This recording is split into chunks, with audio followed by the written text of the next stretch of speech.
ঢাকায় জাপান ফাউন্ডেশনের সহযোগিতায় চলচ্চিত্র উৎসবের আয়োজন করে দেশটির দূতাবাস।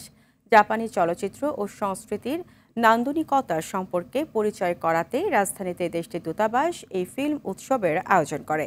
এতে প্রধান অতিথি ছিলেন বিশিষ্ট চলচ্চিত্র নির্মাতা ও অন্তর্বর্তীকালীন সরকারের সংস্কৃতি উপদেষ্টা মোস্তফা সরওয়ার ফারুকী।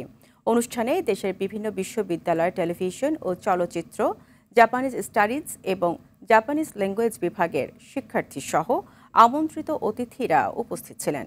স্বাগত বক্তৃতায় জাপানের রাষ্ট্রদূত আই ওয়া উৎসবটি জাপানের ভাষা, সংস্কৃতি ও চলচ্চিত্র সম্পর্কে নতুন করে আগ্রহ তৈরি করবে বলে মন্তব্য করেন। উৎসবে দুটি জাপানি চলচ্চিত্র প্রদর্শিত হয়।